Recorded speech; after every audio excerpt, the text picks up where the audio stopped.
로스차일드 이야기. 자본주의는 어떻게 탄생되었나? 자본주의를 잉태한 청어 이야기. 중세 유럽에서 말린 청어와 말린 대구는 요긴한 양식이자 화폐 역할을 했다. 생선의 크기와 모양을 가급적 똑같이 만들어 말린 후 곡식 등 온갖 물건으로 교환했기 때문이다. 이 가운데서도 네덜란드를 부강하게 만든 청어 이야기는 흥미롭다. 우리가 겨울철에 먹는 과메기는 원래 청어로 만든다. 청어는 기름지고 맛이 좋아 말리면 독특한 풍미가 살아난다. 유럽에서도 청어는 인기가 좋았는데 말린 청어보다는 신선도를 어느 정도 유지하는 소금에 절인 절임 청어가 더 맛있어서 인기가 높았다. 5세기 들어 해류가 변하면서 발트해에서 잡히던 청어가 네덜란드 앞바다 북해로 몰려들었다. 이에 네덜란드 사람들은 너도 나도 청어잡이에 나서서 매년 여름 약 1만 톤의 청어를 잡았다. 그런데 네덜란드 사람들이 청어잡이에 목을 맨 데는 나름의 이유가 있었다. 네덜란드는 국토 대부분이 저지대로 바다보다 낮은 늪지일 뿐 아니라 소금기가 많아 목축업은 물론 농사도 어려워 먹을 것이 귀했다. 오죽하면 함께 모여 식사를 해도 자신이 먹은 양을 스스로 책임져야 하는 더치페이가 발달했겠는가. 너무 빨리 상하는 청어. 해결책은? 이렇게 중요한 청어잡이에도 심각한 문제가 있었다. 왜냐하면 청어가 맛은 좋지만 빨리 상했기 때문인데 어부들은 생선이 상할까봐 조업 중에도 급히 회항하곤 했다. 그런데 배를 먼 곳까지 끌고 갔다가도 회항을 자주 하다 보니 힘만 많이 들었다. 참고로 선상에서 청어를 오래 보존하기 위해서는 소금에 절여야 했는데 옛날부터 소금은 비쌌다. 이때 네덜란드 사람들이 선상에서 임시 방편으로 소금 대신 함수를 쓸 수 있다는 것을 발견했다. 함수는 바닷물을 끓여서 85% 정도의 수분을 날린 고염도 소금물인데 1358년에 빌럼 벤 켈소어라는 한 네덜란드 어민이 이 함수를 이용한 선상 염장법을 고안해냈다. 그는 작은 칼을 개발해 생선을 잡은 즉시 단번에 배를 갈라 이리를 제외한 내장과 가시를 제거하고 대가리를 잘라낸 다음 함수에 절여 배에 보관했다. 이 방법으로 네덜란드 어선들은 느긋하게 조업하면서 선상에서 생선을 오랜 기간 신선하게 보관할 수 있게 되었다. 덕분에 네덜란드는 청어 산업에서 경쟁국들을 밀어내고 성공할 수 있었다. 이처럼 작은 칼 한 자루와 함수가 네덜란드의 운명을 바꾸어 놓은 것이다. 참고로 훗날 신성 로마 제국의 황제 샤를 5세가 빌럼의 공을 기려 그의 동상을 세웠을 정도로 이는 혁신적인 방법이었다. 유대인. 천일염 수입으로 절임. 육지로 옮겨진 청어는 소금에 한 번 더 절여졌다. 그 무렵 소금값이 무척 비쌌지만 소금에 절여야 보관 기간을 1년 이상으로 늘릴 수 있었기 때문이다. 절임 청어 원가의 대부분을 청어가 아니라 소금이 차지할 정도였다. 당시 소금은 대부분 독일이나 폴란드 암염을 한자동맹 무역망을 통해 공급받았다. 한자동맹이란 13세기부터 17세기까지 중세 독일 북부 연안과 발트해 연안 도시 90여 개가 힘을 합쳐 결성한 상업동맹이자 자체적인 해군을 보유한 무역 공동체를 일컫는 말인데 이 상인 집단은 14세기 덴마크와의 10년 전쟁에서 승리하여 세력을 공고히 하였다. 이 같은 환경에서 스페인에서 추방당해 네덜란드로 건너온 유대인은 절임 청어에 쓰이는 소금에 주목했다. 이들은 자신들이 살았던 이베리아 반도 북부 바스크 지역의 바스크인들이 값싸고 질 좋은 천일염을 생산해 절임 대구를 만들던 것을 기억해내어 바스크 천일염을 수입해 독일산 암염을 대체하기 시작했다. 그리하여 유대인은 소금의 품질은 높이고 가격은 암염에 비해 낮추어 소금 상권을 장악할 수 있었는데 이는 네덜란드를 소금 중개 무역 중심지로 만들어준 중요한 시초였다. 유대인의 시대가 열리다. 16세기 근대의 여명이 밝아오자 스페인에서 추방당해 비교적 종교의 자유가 있는 북해 저지대로 몰려든 유대인을 주축으로 중상주의의 꽃이 피기 시작했다. 이 저지대는 현재의 벨기에와 네덜란드 지역을 말하는데 해발 고도가 바다보다 낮아 붙은 이름이다. 이 지역은 오랜 기간 부르고뉴 공국이 다스렸는데 1477년 부르고뉴 공 샤를의 딸 마리와 신성 로마 제국 황제 막시밀리안 1세의 결혼으로 합스부르크 영토가 되었다. 이후 막시밀리안 1세의 손자 카를 5세가 상속받았고 카를 5세가 1516년에 스페인 국왕에 1519년에 신성 로마 제국 황제에 즉위하면서 신성 로마 제국의 땅이 된다. 이 때문에 이 지역은 비교적 종교의 자유가 있어 유대인이 박해를 피해 몰려들었다. 중상주의란 상업을 중시하는 정책이다. 즉 한 나라가 부강해지려면 무역을 통해 국부를 늘려야 한다는 사상이다. 당시 정부는 중금주의라고 할 만큼 화폐를 중시했고 이를 늘리기 위해 수출을 장려하고 수입을 억제했다. 또 값싼 원료의 확보와 수출 확대를 위해 해외 식민지를 개척하는 것도 정부의 중요한 몫이었다. 한마디로 중상주의는 국부를 증대하기 위한 정부의 전방위적인 강력한 계획과 간섭이었다. 네덜란드는 이 같은 중상주의를 추구하면서도 개인의 자유무역을 우선적으로 존중했다. 중상주의보다 자본주의 원칙에 더 충실했던 것이다. 이로써 장사의 귀재인 유대인의 세상이 열리게 되었다. 유대인, 앤트워프에서 암스테르담으로 옮겨가다. 16세기 중엽부터 유대인이 가장 많이 모여든 곳은 앤트워프나 브루게보단 스페인의 영향력이 미치지 않는 네덜란드의 암스테르담이었다. 이는 종교적 관용을 베푼 네덜란드의 유대인 수용 정책 덕분이었다. 네덜란드는 유대인이 그리스도교하고 결혼하거나 국교를 비판하지 않는다는 조건으로 그들을 받아들였는데 이는 오히려 유대인이 원하는 바였다. 유대인들과 개신교도들이 몰려오자 저지대 북부 7개 주 연합인 네덜란드 지역은 스페인령 플랑드르 지역에 비해 인구가 많이 늘어났다. 1600년대 들어 네덜란드 지역 인구는 150만 명으로 스페인령 플랑드르 인구 160만 명과 얼추 비슷한 수준이 되었다. 그 무렵 특히 유대인들이 많이 몰려든 암스테르담은 인구가 7만 명으로 늘어나 앤트워프를 제치고 저지대 전체에서 가장 큰 도시가 되었다. 자본주의 싹들이 피어나다. 그 무렵 네덜란드 선주들은 동양의 향신료를 수입하기 위해 자체적으로 새로운 항로를 개척하여 원양항해에 나섰다. 하지만 지나친 경쟁이 문제였다. 게다가 스페인, 영국 등과 경쟁하기 위해서는 규모가 크고 강한 회사가 필요했다.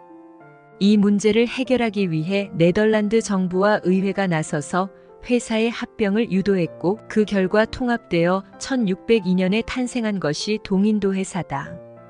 참고로 이때의 동양 탐험에는 엄청난 자본이 필요했는데 이는 어느 한두 사람의 힘으로 해결될 문제가 아니었다.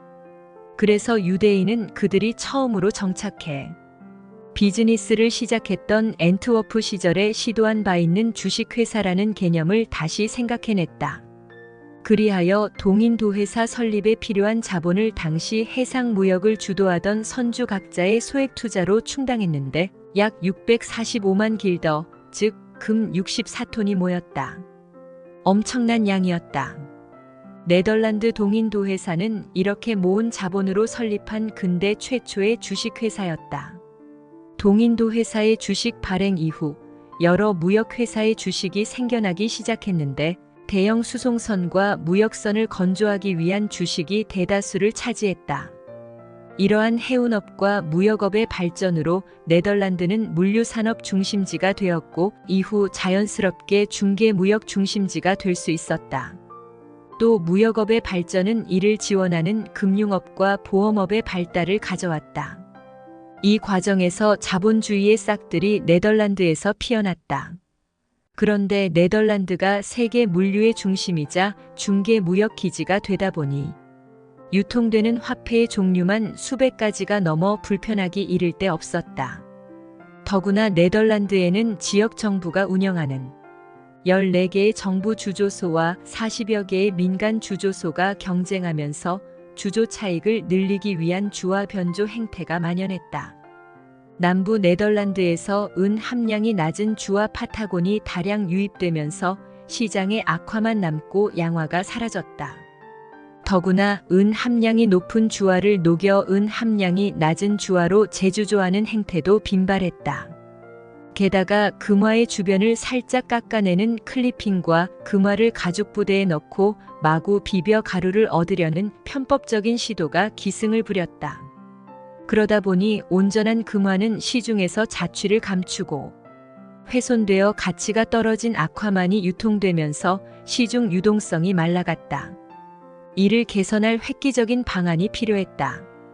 그렇게 원활한 상거래를 촉진하고 상인들이 믿고 사용할 수 있는 지급결제 수단의 필요성이 대두되면서 1606년 5월 10일 암스테르담 상인들이 시의회에 원활한 화폐의 사용을 위한 은행의 설립을 청원했다. 그 결과 1609년에 화폐 통일을 목적으로 근대적 의미의 중앙은행 모태격인 암스테르담 은행이 탄생했는데, 이는 국가가 설립한 중앙은행이 아니라 상인들의 이익을 대표하는 암스테르담 시의회가 지원해 만든 기구였다.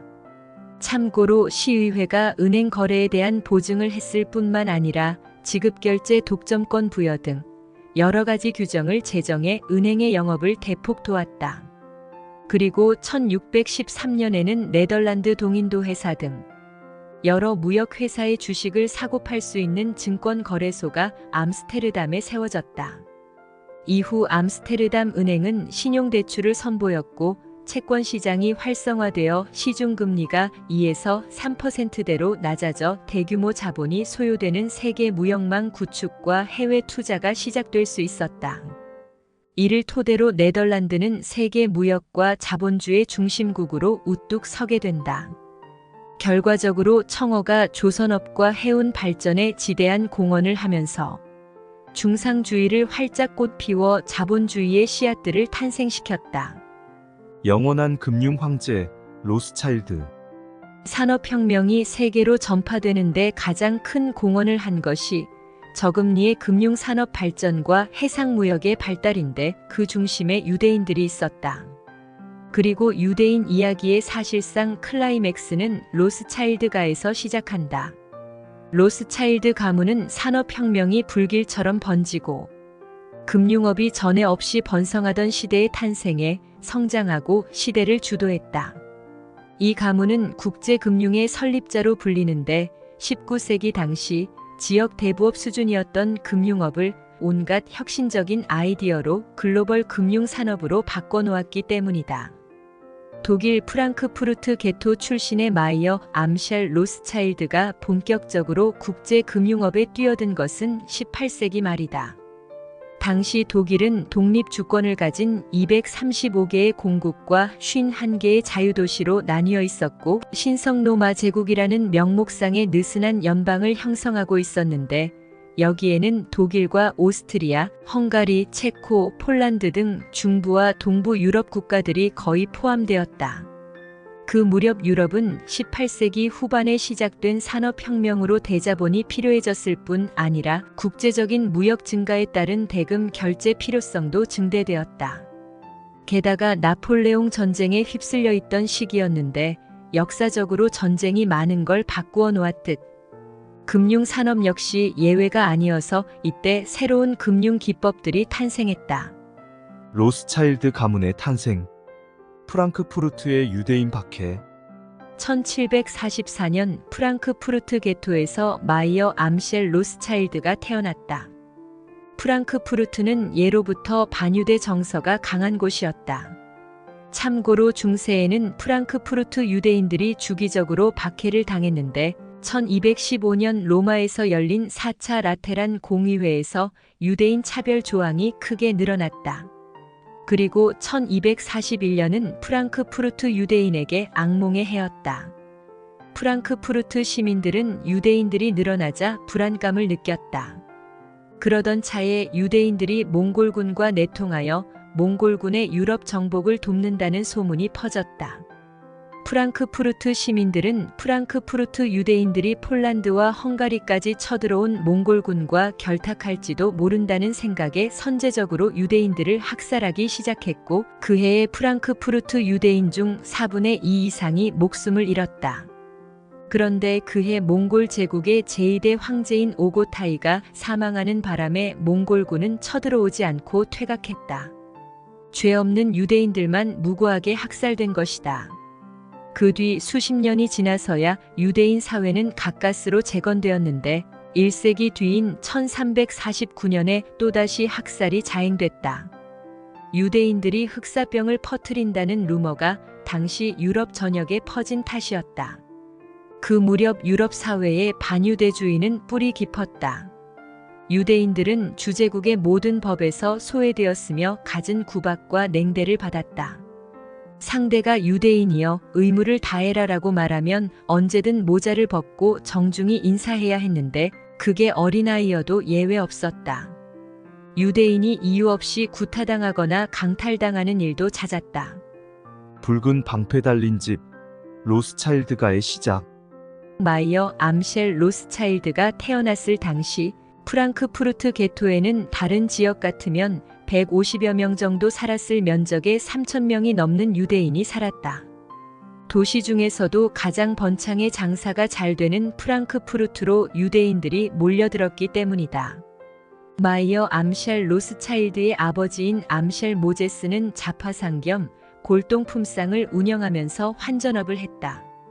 또한 금세공과 대부업도 겸했고 하노버에서 은행업을 하는 유대인 오펜하임 가문의 도움으로 그 은행의 지사 업무도 맡아 했다. 가게에는 붉은 바탕에 사자와 유니콘이 그려진 방패 모양의 간판이 있었고 가게 이름도 붉은 방패를 뜻하는 라트샤일드였다. 당시 유대인은 성이 없었다. 성이 없다 보니 누구의 아들 누구, 어느 지역의 누구 이런 식으로 이름 앞에 아버지의 이름이나 마을 이름을 넣어 구별했다. 로스차일드라는 성은 나중에 집 대문에 그려진 붉은 방패에서 따온 것이다. 어린 시절 랍비 교육을 받은 마이어 로스차일드.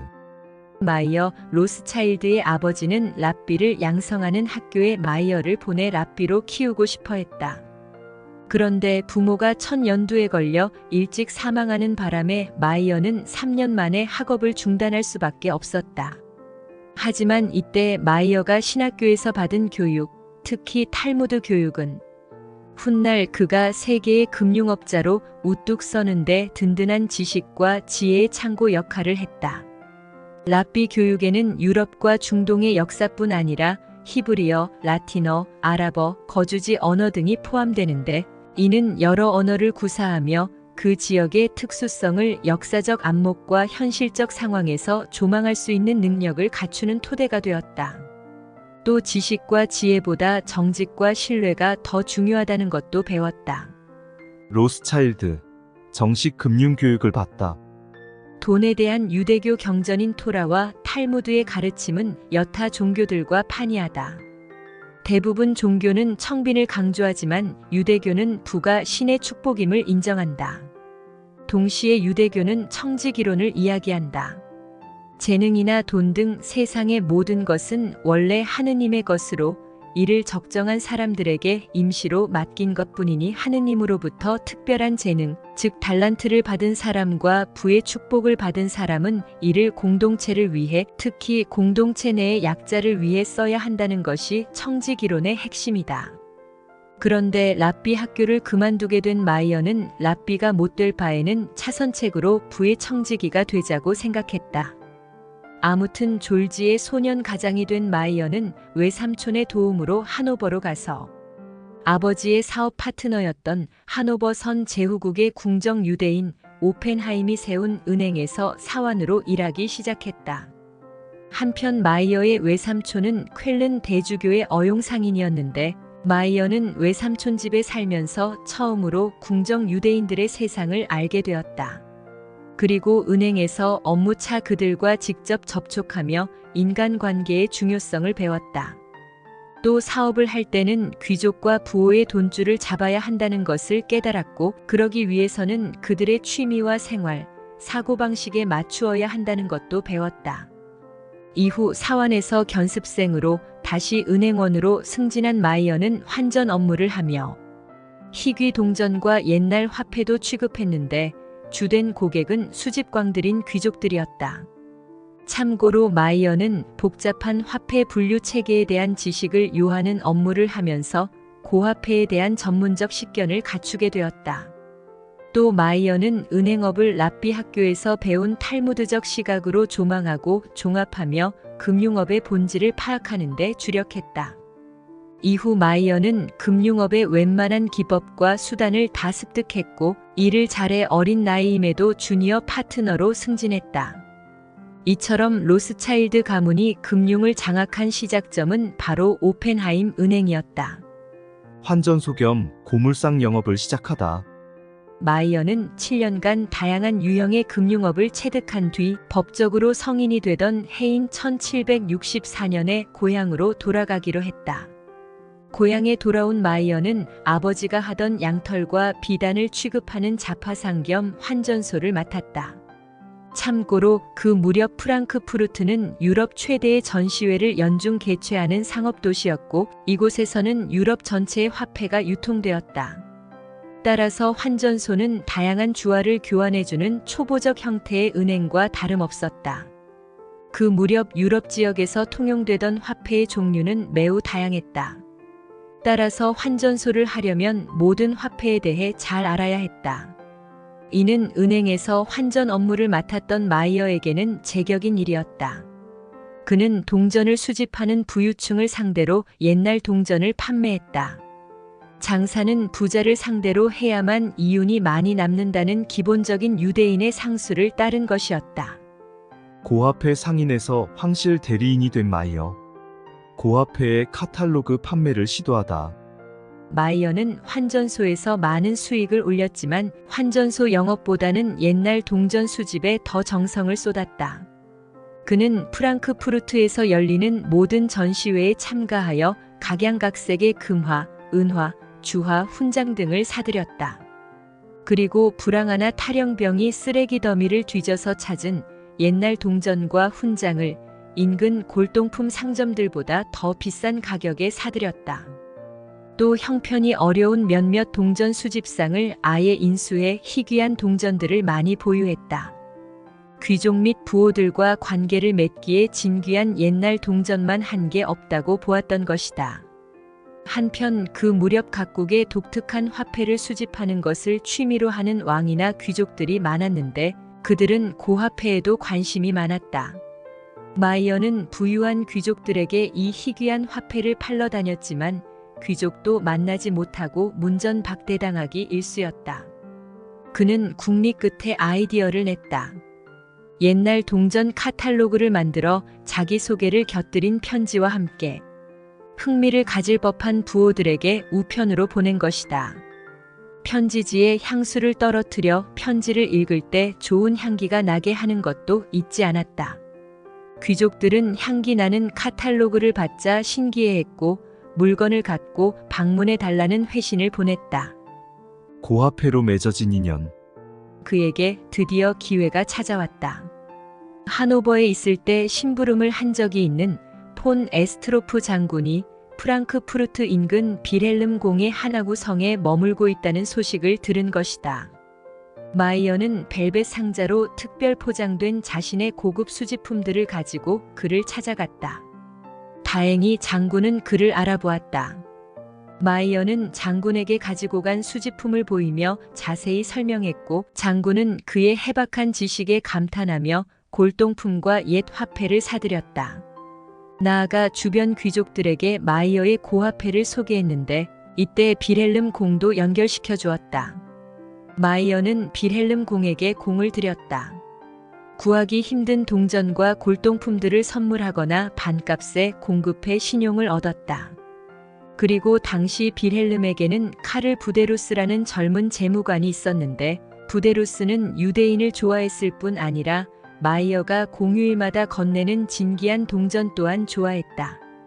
그리고 부데루스는 마이어를 통해 빌헬름 공의 런던 채권을 할인하기도 했다. 로스차일드가 마침내 궁전의 금융 업무에 파고든 것이다. 당시 빌헬름은 자신의 채권을 가능한 한 여러 사람들을 통해 할인받고자 했다. 그런데 그의 재무관인 부데로스가 로스차일드의 능력을 인정하면서 이 일은 마이어의 차지가 되었다. 부데로스가 이를 챙겨줄 때마다 마이어는 그에게 수익의 일부를 은밀하게 건넸다. 그리고 이들의 관계는 점점 긴밀해져 갔다. 궁정상인이 되다. 마이어는 25세가 되던 1769년에 빌헬름 공에게 청원서를 보냈다. 소인에게 하명해 주신다면 언제든 영주님께 즐거움이 되도록 모든 힘과 자금을 바치겠습니다. 영주님께서 저를 궁정상인으로 임명해 주신다면 모든 노력을 다하겠습니다. 이로써 마이어는 1769년 9월 빌헬름 왕자로부터 궁정상인으로 지정받았다. 궁정상인 직함은 그에게 많은 것을 안겨주었다. 일단 여권 문제가 편리해졌다. 궁전에 심부름을 하는 궁정상인은 어디든 쉽게 여행할 수 있었다. 그리고 건물주가 건물의 일부를 마이어에게 팔기로 결정하면서 마이어의 수건도 이루어졌다. 또 그간 그를 탐탁지 않게 생각했던 예비 장인이 그에게 16세 된 딸을 주기로 결정했다. 장인 역시 작센 마이닝겐 왕자의 궁정상인이었는데 마이어에게 2,400굴덴이라는 지참금도 안겨주었다. 이는 현재 가치로 약 13억 원이 넘는 돈이다. 그 뒤 마이어 로스차일드는 특별허가를 얻어 자기 가게에서 세금을 걷는 대행업을 하는 동시에 소규모 대부업을 포함한 금융사업도 할 수 있게 되어 큰 성공을 거두게 된다. 단결과 신뢰 강조한 자녀 교육. 마이어는 궁정상인이 된 이드메의 구텔레를 아내로 맞아들였다. 정통파 유대교도인 마이어 부부는 결혼 이듬해인 1771년부터 1792년까지 신이 주시는 선물을 마다하지 않고 거의 해마다 아이를 낳아 19명의 자녀를 얻었다.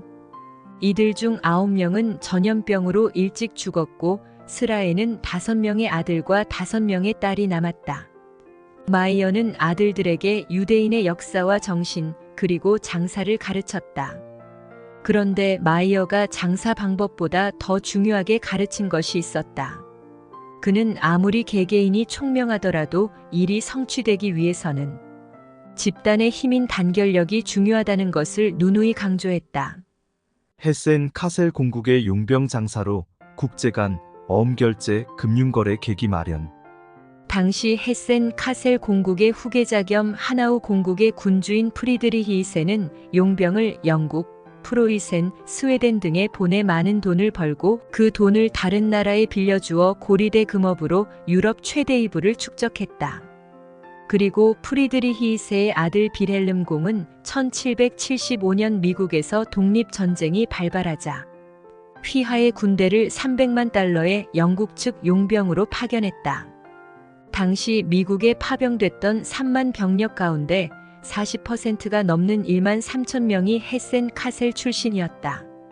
이때 마이어 로스차일드에게 기회가 왔다. 그는 빌헬름 공이 용병 파견 대가로 받은 영국은행 어음의 일부를 1776년 맨체스터 섬유업체에 결제해야 할 금액과 연계시켰다. 독일 로스차일드 상사가 맨체스터 섬유업체에 지불해야 할 돈을 영국은행 어음으로 바로 주었던 것이다. 이로써 빌헬름 공과 로스차일드 모두 각자 부담해야 할 환전 수수료를 아낄 수 있었는데 단순히 할인하는 것보다 두세 배 더 이익이었다. 또한 로스차일드는 부데로스의 귀띔대로 가장 저렴한 어음 할인율을 제시해 다른 어음 할인업체에 비해 경쟁력을 높였다. 이 같은 방법으로 로스차일드는 미국의 독립전쟁 때 국제 간 어음 결제를 시작하여 어음 할인 규모가 커지자 큰 이익을 보았다. 이는 훗날 로스차일드가 국제 간 어음 결제 금융 거래를 본격적으로 하게 되는 계기가 되었다. 빌헬름 9세의 돈을 관리하다. 부데로스는 용병 대금으로 받은 영국 어음을 파는 입찰에 기존 5개 회사에 덧붙여 마이어를 추천했다. 마이어는 처음에는 낙찰을 받지 못했으나 1796년에는 입찰에 성공한다. 그 뒤 부데로스는 마이어에게 다른 은행들의 어음 판매가를 알려주었고 이보다 낮은 가격에 영국 어음을 국방부에 팔 것을 제안했다. 마이어로서는 수익이 거의 없었지만 이를 통해 어음 구매와 판매 등 어음 유통의 발판을 다지는 계기를 마련할 수 있었다. 그 뒤 몇 해 동안 마이어는 빌헬름 사업에서 자신의 영역을 꾸준히 늘려갔는데 1801년에서 1806년 사이에 헤센 왕국의 11개 이상의 주요 대출에 관여해 매 거래마다 10%의 수수료를 챙겼다. 이 무렵 마이어는 빌헬름 9세의 대출 업무를 처리하면서 차제의 금융업을 키우기 위해 자신의 은행을 설립했다. 로스차일드 상사가 탄생한 것이다. 장남 암셸은 빌헬름의 저당 일을 맡았고 차남 살로몬은 헤센의 수도 카셀에 거의 출근하다시피 했다. 당시 나폴레옹은 프로이센을 무력으로 정복했다. 그러나 오스트리아는 나폴레옹의 끝까지 대항했다. 나폴레옹은 오스트리아를 압박하기 위해 독일과 오스트리아의 거래를 중단시켰다. 하지만 빌헬름 9세는 프랑스 몰래 오스트리아와 돈 거래를 시도했다. 대형은행들은 프랑스에 들켜 파산할 것을 우려해 빌헬름 9세의 제의를 거절했고 로스차일드 상사가 그 일을 떠맡게 되었다. 마이어와 마이어의 아들들은 프랑스의 눈을 피해 오스트리아와 채권 중개를 성사시키면서 유럽 전역에 산재한 빌헬름 9세의 채권을 관리하기 위해 어디라도 마다하지 않고 뛰어다녔다. 이때 마이어는 국제 정세와 전쟁 판도를 살펴보면서 중요 도시마다 자신의 일을 봐줄 정보원을 심어두어 정보 수집과 업무의 편의를 도모했다. 유럽 전역에서 전쟁이 이어지자 그는 전쟁 자금을 빌려주는 국제금융 사업까지 벌이면서 자신의 위치를 더욱 확고하게 굳히고 재산도 불렸다. 또한 마이어는 빌헬름을 대신해 부동산 구매에도 개입했다.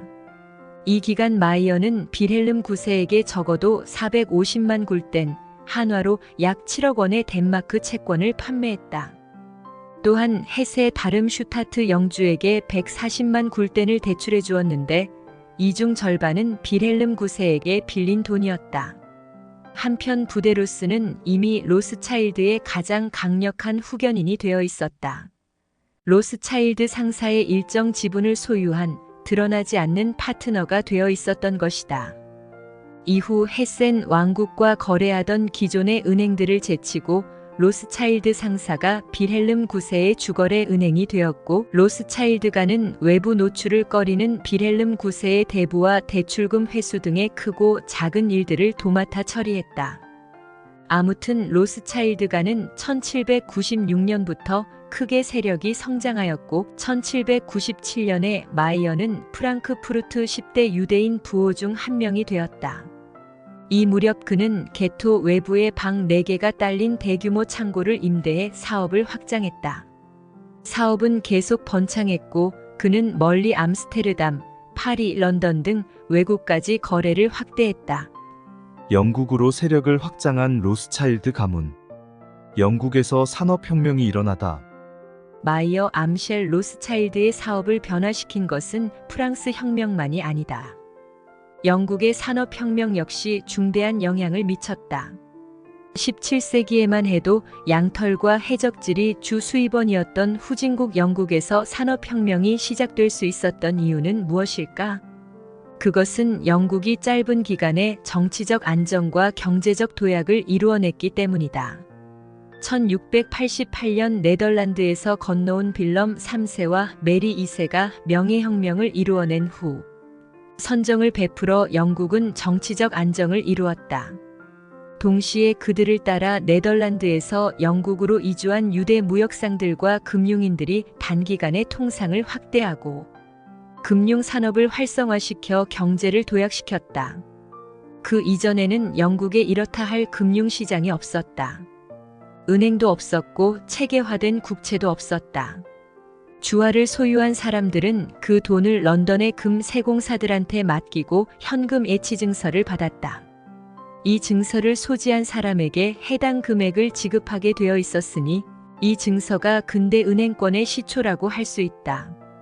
당시 왕들은 금 세공사들에게 단기 고리로 거액을 빌리곤 했다. 그런데 아메리카 신대륙에서 금과 은이 많이 들어와 유동성이 크게 불어나자 금 세공사들은 이탈리아 은행가들이 오래전에 알았던 은행의 신용창조 원리를 알아냈다. 다시 말해 자신들이 맡은 돈을 약간만 보관하고 나머지 대부분을 다른 사람한테 빌려줄 수 있다는 것을 깨달았다는 뜻이다. 그전까지 금 세공사들은 고객이 맡긴 돈, 즉 예금에 대해 보관 수수료를 받았는데 이때부터는 이자를 지급했다. 이 시기에 영국의 시중금리는 담보물 여하와 신용도에 따라 6에서 30% 사이에서 형성되었고 당시 유대 금융인들이 주도하던 네덜란드의 금리는 3%까지 떨어져 있었다. 이후 빌럼 3세와 함께 네덜란드에서 건너온 8천여 명의 유대 금융인들에 의해 자본 조달 시장이 활성화되면서 금리도 내려가기 시작했다. 한편 빌럼 3세와 메리 2세 공동왕 이후 영국은 국왕의 절대 권력이 사라지고 의회 민주주의가 자리 잡았다. 그리고 국왕과 의회를 동시에 지원한 신흥 상인 계급이 국가의 주요 세력으로 등장했는데 이 신흥 자본가들은 네덜란드식 자유주의 경제체제를 도입해 주식시장과 채권시장을 활성화시켜 시중금리를 획기적으로 낮추었다. 그리고 이들의 막대한 자본은 산업혁명의 자양분이 되었다. 한편 이 무렵 빌헬름 9세의 주요 고객은 영국이었다. 자연스레 마이어의 주 업무 역시 영국 국채 할인이 됐다. 마이어는 채권 회수 관계로 영국을 몇 차례 방문했는데 그는 산업혁명의 결과로 싼 값에 대량 생산되던 영국 면직물에 주목했다. 당시 영국산 직물은 가장 이문이 많이 남는 장사였다. 이후 면직물 가격 때문에 영국의 섬유 도매상과 싸우던 로스차일드는 대상이니 프랑크푸르트 면직물 시장을 독점하자 면직물을 영국에서 직접 수입하기로 마음먹는다. 그는 어음 결제 업무뿐 아니라 무역업도 직접 하기 위해 1798년에 셋째 아들 나탄을 맨체스터로 보냈다. 나탄의 영국행에 매형인 베네딕트 보름스도 동행했다. 영국산 직물을 수입하면서 나탄은 영국 쪽 일을, 보름스는 독일 쪽 일을 맡았다. 마이어의 유언과 그가 남긴 5화살. 마이어의 마지막 행적. 프랑크푸르트 유대인의 자유를 사다. 마이어는 메사의 탈무드의 가르침을 따랐는데 그는 유대교 교리가 계약의 존엄성과 상도 위에 있음을 입증한 사람이었다. 그의 신심과 행실은 그의 자선 행위에서도 잘 드러났다. 그는 유대인 사회의 빈민 등 약자들을 그냥 지나치지 않았다. 유대인 아이들을 위한 학교 건립에도 거금을 쾌척했고 주도적인 역할도 맡았다. 또 그는 프랑크푸르트 유대인의 시민권과 참정권 획득을 위해서도 노력했다. 그는 당국의 유대인 해방을 요구했고 이로 인한 세수 손실액의 20배에 달하는 44만 굴덴 중 29만 굴덴을 부담하기로 합의했다. 이로써 1811년 12월 프랑크푸르트 유대인들은 자유시민이 되었다. 마이어의 이런 행동은 유대인이라면 유대인 사회에 책임감을 가져야 한다는 사실을 후손들에게 각인시키는 계기가 되었다. 자녀들에게도 큰 교훈이었다. 실제 로스차일드 후손들은 이스라엘 건국을 돕는 등 동족을 위한 일에 주저하지 않았다. 마이어의 유언. 집안 재산을 일체 공표하지 말라. 1812년 9월 마이어는 68세의 나이로 사망했다. 그가 남긴 유언은 다음과 같다. 가족 구성원은 서로 협력하고 사랑하며 다투지 않는다. 가문은행의 요직은 반드시 가문 내부에서 맡아야 한다. 남자만이 상업활동을 할 수 있다. 사촌끼리 결혼함으로써 재산의 외부 유출을 막아라. 재산 상황을 절대 외부에 공개하지 말라. 재산 상속 시 변호사를 개입시키지 말라. 집안의 모든 장자가 우두머리이다. 가족이 만장일치로 동의할 경우에만 차남을 후계자로 할 수 있다. 유서 내용을 위반하는 자는 재산 상속권 일체를 박탈한다. 유언장에 따르면 그 어떤 경우든 법원이나 다른 기관이 나의 재산을 조사하는 것을 절대로 허락하지 않음을 분명히 밝힌다. 동시에 유산의 평가에 관한 어떤 법적 조치나 공표도 금지한다. 누구든 이 명령을 따르지 않고 가족 간 분쟁을 야기하는 어떤 종류의 행동이든 취하는 자는 나의 유언에 대항하는 것으로 간주될 것이며 그 행동에 대한 처벌을 받을 것이다라고 했다.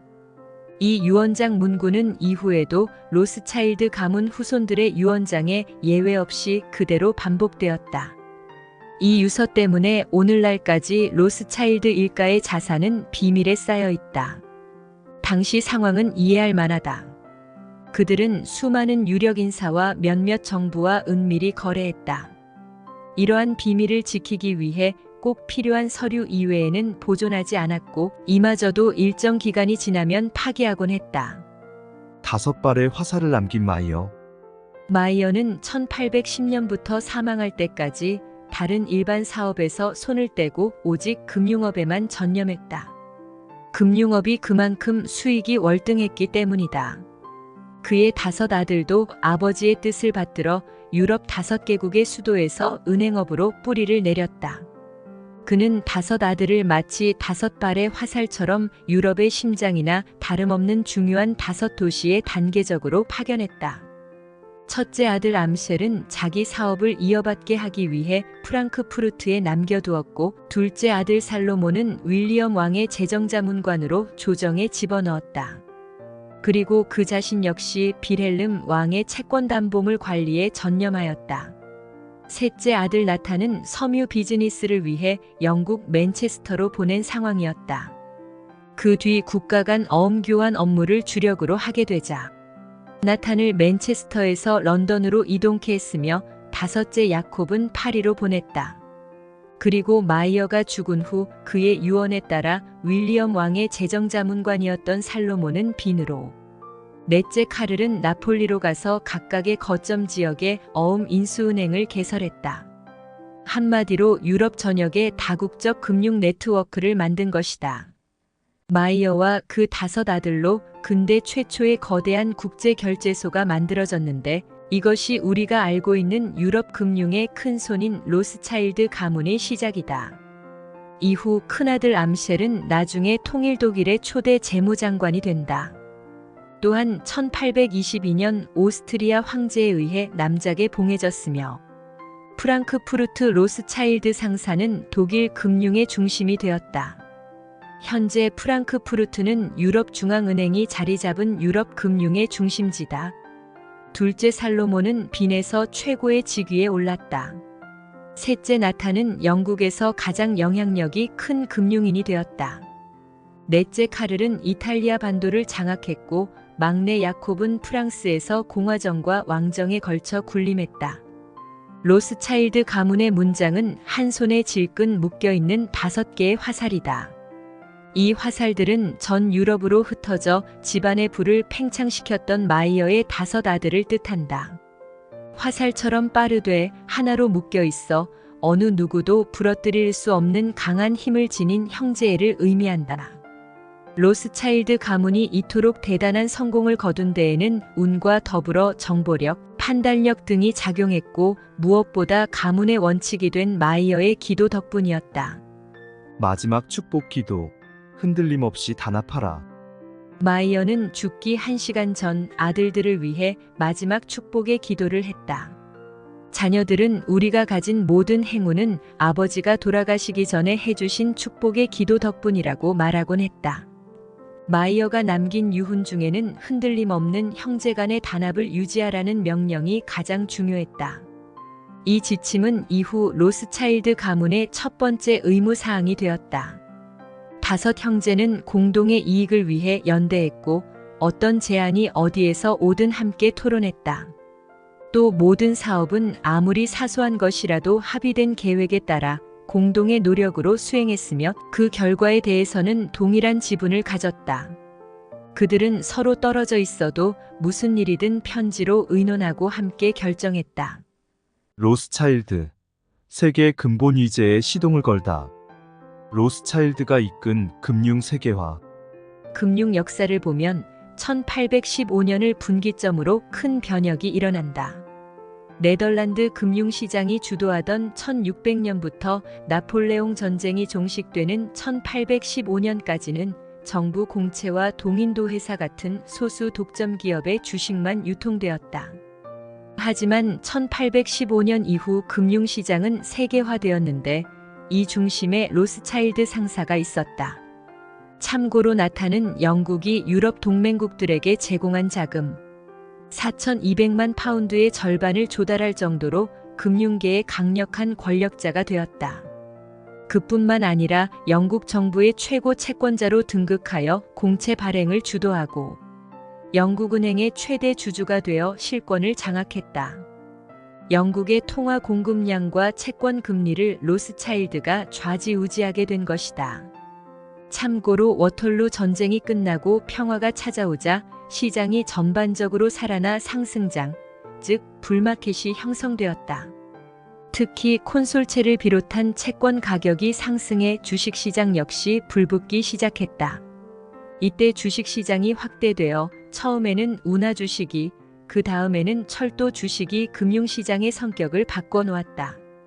이후 100년 동안 이 같은 주식은 수천 개로 늘어났다.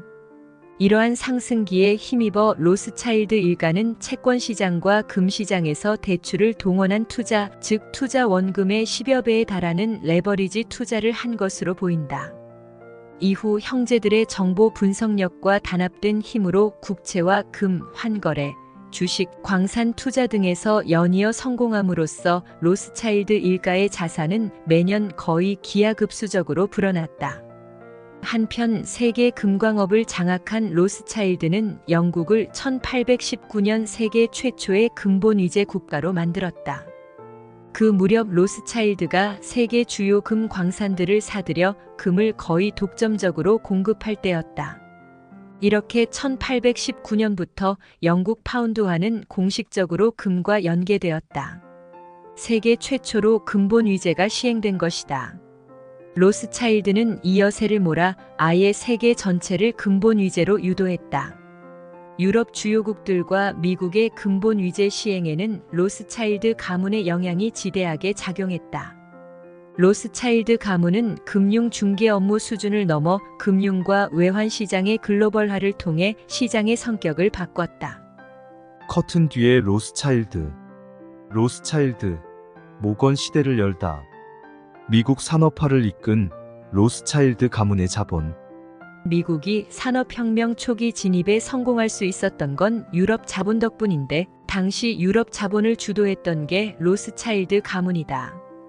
1815년 나폴레옹 전쟁이 끝났을 때 나탄 로스차일드는 런던 금융계의 절대 강자로 등극했다. 참고로 금이 화폐 역사에 본격적으로 등장한 것은 영란은행이 근본 위제를 채택하면서부터인데 그 뒤 세계 통화의 가치, 곧 금값은 영란은행의 대주주인 로스차일드가 정했다. 이때부터 로스차일드 가문은 국제금융계를 좌지우지했다. 미국 국공채는 물론 미국 중앙은행 주식의 대부분을 산 것도 로스차일드 가문이었다. 로스차일드와 런던 금융가들이 이렇게 많은 양의 미국 채권과 주식을 사들이자 1838년 미국 피바디 은행이 미국 상업은행으로서는 최초로 런던에 문을 열고 거래를 직접 지원했다. 훗날 이 은행의 공동 경영자로 참여했다가 런던 피바디 은행을 인수한 사람이 존 피어폰트 모건의 아버지 주니어스 스펜서 모건이다. 이렇게 로스차일드 가문과 모건 가문의 관계는 시작되었다. 유럽 자본 덕분에 19세기 중반에 들어서며 미국의 산업은 크게 성장했다. 1840년 미국 제조업의 매출액은 4억 8천만 달러였지만 1860년에는 20억 달러로 늘어난다. 그리고 뉴잉글랜드와 대서양 연안 중부 지역에 전체 공장의 50%가 집중되었다. 미국은 농업과 공업이 동시에 산업화됐으며 이 과정이 영국과 달리 별도의 혁명적 단계 없이 진행되었다. 독립 후 1861년 남북전쟁으로 이어지는 미국의 격동기에 유럽의 자본, 특히 로스차일드 가문의 자본은 미국의 산업화에 중요한 자금줄 역할을 했다. 로스차일드, 이스라엘 건국을 돕다. 에드몽드 로스차일드, 이스라엘 건국을 돕다. 1881년 러시아 국왕 니콜라이 2세가 암살당했다. 조사 결과 암살범이 유대인 처녀의 집에서 집회를 가졌음이 알려졌다. 이로 인해 유대인 학살이 자행되었으며 22만 5천 명의 유대인이 이를 피해 서유럽으로 망명했다. 이후에도 러시아에서 유대인 학살은 계속되었다. 이 같은 참상을 보고 프랑스의 대랍비 사독하는 러시아 랍비 사무엘 모히레버와 함께 1882년 9월 2일 에드몽드 로스차일드를 찾아갔고, 모히레버는 에드몽에게 히브리어 찬송으로 러시아의 참상을 전하면서 팔레스타인에 유대인 정착촌을 건설하는 걸 지원해 달라고 요청했다. 에드몽은 히브리어 찬송에 큰 충격을 받았고 필요한 돈을 기부하겠다고 말했다. 그 뒤 그는 은행 일은 형들에게 맡기고 본격적으로 시오니즘 운동에 뛰어들었다. 그가 팔레스타인 땅을 사들이기 시작한 것은 이스라엘이 건국되기 66년 전인 1882년부터였고, 땅 사는 데 투입한 자금은 600만 파운드에 달했다.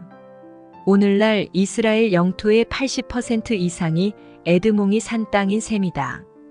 훗날 에드몽이 사준 개척지를 중심으로 예루살렘은 이슬람 도시에서 유대인의 도시로 바뀌어 갔다.